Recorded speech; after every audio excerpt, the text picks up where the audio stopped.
Hi there, and welcome back to another edition of Itching to Scratch Golf. And welcome to another segment of, hey, you ever wonder what, hey, you ever wonder what clubs Itching to Scratch plays with? And you ever wonder what else is in his bag? And you ever wonder what he records with? And what's going on with him anyways this season? All very good questions, and I've got some answers. So this video, we're going to go through what's in the bag. What do I play with? What are some other accoutrements in there? And what do I record with? And then lastly, I'm going to talk about this season and what I'm currently doing and the future of this channel. So if that sounds interesting to you, stick around. If only one or two of those sound interesting to you, I'll bookmark down there the chapters of what I'm doing here. So thanks for watching. Stick around. I'm going to start off right at the top. The wedges in 50, 54, and 60, we have the Cleveland RTX 4s. This guy right here will probably get phased out maybe next year for a 58 degree. I never reach for my 60 on a full shot ever. And the only time I really reach for the 60 is when I'm trying to get out of the bunker and it needs to get up quick. So even around the green, 54 is usually the one I'm going for. So this may get phased out, but right now, these are my wedges. All right, next we have my irons. And I have in the pitching wedge, which is 46 degree, up to the 5 iron, which is this guy right here. I have the Mizuno MP20 MMC tungsten. Wow, it's a little beat up, but I've had it for a couple years. You see it's got a little bit of a muscle back, so it's not completely, it is forged, but it's not like a blade. It's got a little cavity back to them, a little easier to hit. Really like these irons. Maybe not as forgiving as I probably should be using, but there you have it. Mizuno MP20 MMCs. Next up, we have my favorite clubs in my bag. We have the hybrids. I'll do one at a time here. I'll do my favorite club in the bag currently, 21 degree Rad Speed 1-length hybrid from Cobra. This is my fairway finder. This is my, if the driver's struggling, I take this. This is my, if I need to be very precise with my tee shot. This is the bad Larry I'm going with. And this is also I'm usually trying to get home with either this club. I've got the same in 24 degree. Same club in 24 degree. These are 1-length hybrids, and what that means is they're the same length as my 7 iron. So I hit it about as consistently as my 7 iron, and the loft is obviously way lower and bigger head. I hit it really well. So the downside of being 1 length and being the length of a 7 iron is you don't get the club head speed. So if you really need to have the length on your hybrid, the 1 length probably isn't for you, but it works a treat for me. I really like it, really like it. On to fairway metal. We have the Cobra King F9. This is the 5 wood. Currently I have it at 17.5 degrees. Got an extra stiff hazardous smoke shaft. Onto the driver, we have the Cobra King F9. You got the 14 gram, the heavier weight in the back, which leads to more spin, but more forgiveness. And currently have it cranked to 10.5 degrees. Also higher launch, more spin, but more forgiveness. So this is kind of set up right now for forgiveness. I know I'm giving up, even though it's set up for forgiveness, I'm probably giving up a little bit of, I'm definitely giving up some distance going with an older club like this, as opposed to, like, I don't know, the TaylorMade Stealth. But I really like this club. It's pretty forgiving. It hits, you know, pretty well. And this was, I'm sure all you guys out there are big fans of. Where's he at? Right here, old Ricky Shields. This was his driver of the year a couple years ago. That's when I bought it, and I've liked it ever since. And the shaft I currently have in it is Evenflow T1100 65 gram Project X. Get in focus. There you go. This is one I bought off the rack, or off the digital rack as it were, and I think my swing has just adjusted to it. So I've never gotten fitted for clubs, but if you buy clubs off the rack, you're gonna figure out how to make it work for your swing, usually. Don't do that though, get fitted, they say. I don't know. Last we have the putter, which is Odyssey Toulon San Diego. With the milled face, it's got the Stroke Lab, get in focus you. Got the Odyssey Stroke Lab shaft, the Odyssey Stroke Lab grip, which has a counterweight up here, and this is quite weighty itself, which I prefer. My miss used to be, and still is, leaving my putt short. And with more mass in your putter head, that's supposed to happen less, and I think it has. I don't know, force times mass equals acceleration. I think that's a thing. So that should accelerate the ball a little quicker, and I think it has been. But other than that, I mean, I've always gone with this Answer style bladed putter. Couple years ago, last year I guess, I got my wife a Odyssey 2-ball, 2-ball 10, the newer ones, which is fine, but I've never practiced enough with a mallet putter like that to really be comfortable with it. So rocking this guy here. And I think this type of putter, this blade, you have a little better speed control. And again, that's one of my biggest bugaboos with putting is distance control. And I feel like you got a better feel with this. Anyways, those are my clubs. Next we're going to go with what else is in my bag. And no, this is not Allie, come. There's some bees. I'm a gentleman honey farmer. The only thing I've got back there are my bees. I'm not trying to mess and get too close to that. It's going to be an adventure getting away from there. But there's lots of bees around. Anywho, I've got this Nitron Bag Boy pull cart, push cart.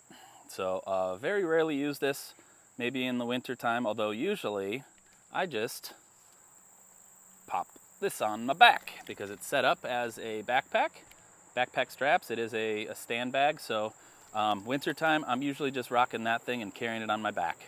So what else is in that bag? Let's find out. All right, we're going to start with the thing that's still sticking out here. We got a Callaway. Ooh, that's pretty cool. Ball retriever. So you'll see it's taped up here because that top section, this is pull out and then twist down, and it's kind of pressure tighten and lock. But this up top one lost the ability to pressure tight. So I just taped it off. That way you can retrieve the ball. And it works pretty well. I think it usually goes up to 21 feet, but with that out, I think it only goes to 18 feet, which, you know, is plenty enough. Plenty enough for me. All right, let's turn this bad layer around. Hold on now. So, just have this normal microfiber towel. Excuse me, baby. Let's go with ball first, because I guess that's something that's technically I'm playing with. So currently I'm using Callaway Chrome Soft XLS.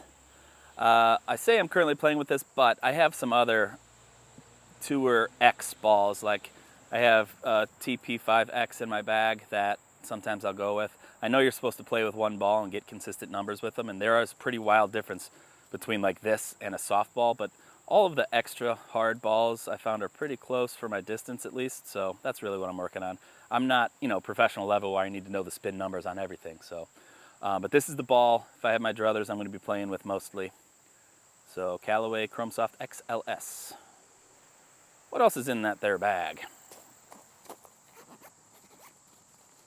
We'll go with the Bushnell Pro XE rangefinder. Whoop.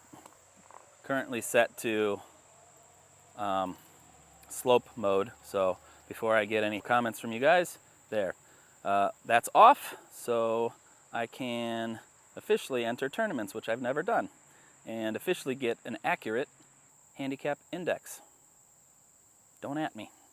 I really like this, and that slope function is really, really nice for practice rounds.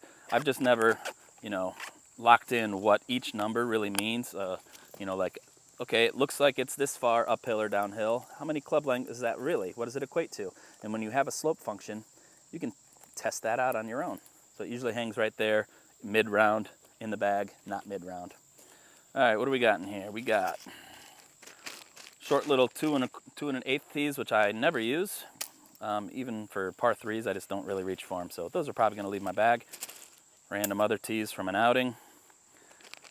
Just odds and ends. We got some pitch repair tools, pencils, a marker, ball stuff. The official tee that I use is PTS Pro length in the yellow. This is 2 3/4. This is my tee. If I want a high shot, this yellow part barely gets into the ground. If I want a low shot, this yellow part barely shows above the ground. Them's my tees. This is not Crown Royal. Just where I keep my bag on my tees. Next we have this bag here, Trident Align. Hey, what's Trident Align, you ask? Glad you asked. I'll answer it in a second. Here's my pitch repair tool that I currently use, and watch out, this is probably illegal. Oh, because it's a switchblade. This only problem with this tool, which is owl something visualize. Sorry, here. The only problem with it is it's kind of hard to get this off the magnet. Whoa. It just fits in there very well, and I don't have any nails, which makes it hard. But there you go. All right. Then I just have like other ball markers. Let's see here if I can find one. Here's a ball marker, a penny from 1964. Because of that one time I shot a 64 on 18 holes, I always wanted to remember it, so I got this. And also, if you've ever watched any one of my videos, you know that is a lie. This 64 is for inspirational purposes only. I'm going to shoot a 64. All right, let's keep going. I also have this Frogger towel. This is to clean your ball. You put water in here. It's a 2-part system, so it's supposed to stay dry out here and get wet in here. I rarely ever use this. A, I don't remember to put water in there half the time, and B, I'm just never cleaning my ball, which I need to start doing more of, so maybe you'll see this in use on the channel. Let's come down here. We got gloves. Not a TaylorMade React, which this is probably a 20-year-old case, but I just like a hard case for my glove. I currently have, and I'm not super only one brand. I'm not super loyal to the brand for golf club, but this is FootJoy. I don't know, the Cabretta leather. It works. It works. That's what I've been using. Let's talk about that Trident thingy. So what is Trident Align? It is this system for marking the ball. Clamp this over the ball. You've seen these before, but this one puts a very special mark on it that looks like, I got it right here, that looks like this, a trident kind of. Whoa, that's the trident. So you line up that bottom line with the earth and the top line with your line. Because if it's like this and it's off by just a little bit, you can't really tell that it's off, but it's going to roll funny, and it's not going to be on the line you truly want. If you put the bottom line to the earth and the top line to where you want the ball to start, hopefully you're going to get that top line right on top of the ball, and it's going to be your true start line. I only use this, and I think I'm just starting to get a firm grasp on when I'm going to use the ball line and when I'm just going to use a line that looks, or no line. On shorter, straighter putts, I'm going to use the line. On lengthier putts or putts that break a ton, no line. And that's due to, I think I probably have better speed control when I'm not concentrating on that line. And I probably have better feel and just ingenuity looking at the putt, kind of what it's going to do when I'm not worrying about where to start the ball. I just kind of feel it. So that's the plan. Alright, what else is in here? We got more batteries for the rangefinder. We got the ratchet tool, Cobra's ratchet tool to change the angle on the head for the driver and the fairway wood. Got a groove cleaner / groove sharpener. Never use it to sharpen. Use it to clean the grooves about once a year. That needs to be upped in my repertoire. My rain cover, this just snaps on right up top here. Keeps your clubs dry in the rain. That is everything in the bag. Speaking of the bag, this is Cleveland Golf stand bag. Just needed something light that could hold everything I wanted, and that gets the job done. Shoes. These are some old FootJoys. These are my winter shoes. When the course is underwater, I'm usually taking these. Although they're not waterproof anymore, these are waterproof. These are the Hyperflex BOA from FootJoy. And they do say they're waterproof, but I just don't want to get them all gunked up. So I gunk up these ones. I put new cleats in them last year, new spikes, so that's what I go with. I always have spiked shoes. I bought some non-spiked golf shoes and I hated it. I just felt like I was slipping, so I put big old honking cleats in there. So junkers, the ones I play with in the summer and when it's nice. Next, let's talk about my recording setup. So I have a stand that is actually usually down at its lowest setting, a couple feet lower than that, because I find when it's up too high, you get a weird angle down and you miss all the sky shots where the ball's actually going. So when the ball is low, when the thing is lowered, you get a little more of the sky, which is, you know, what we're after. I've got this Manfrotto mount for my iPhone, because currently I'm shooting on an iPhone 12 Pro Max, though this is August 29th, and they're going to announce in a week or two the iPhone 14s or something similar, which I'm going to get whatever the equivalent of the 14 Pro Max is. So that's what I'll be recording with in a couple weeks. Other recording stuff in this little baggie here. So this is the bag for my Shure MVL, which is this. And I've got the wind muff on it because it's a little windy today. And that gets connected into this thing here, which is my DJI wireless mic system. And I'm currently using it. So this is where the receiver goes, and this is the transmitter. I've got the transmitter, the mic just plugs directly into that thing right there. Oops. And the mic just plugs, come on. And the mic just plugs directly into that right there. And hopefully you get some really nice sound. That is my mic system. Also in here we have, this is just the DJI bag with cords and whatnot. I mentioned I'm shooting with an iPhone. So iPhone, at least the 12 Pro Max, which is a couple years old by now, does not make it 18 holes, makes it about 12 holes before dying. So this is a battery bank case. So I pop the phone in here and I shoot the front 9, and then I take this off because it overheats a little bit with this on. I just don't think the phone cools quite as efficiently when this is on.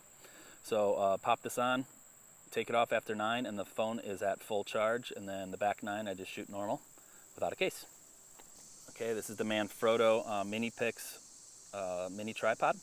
I've got the push on that ball, and this can move around pretty nice. Got the Manfrotto mount as well. And this I'm going to start, you've probably seen me use it. I set it up right behind the hole, and you get a really cool, unique visual on how the ball rolls, hopefully into the hole.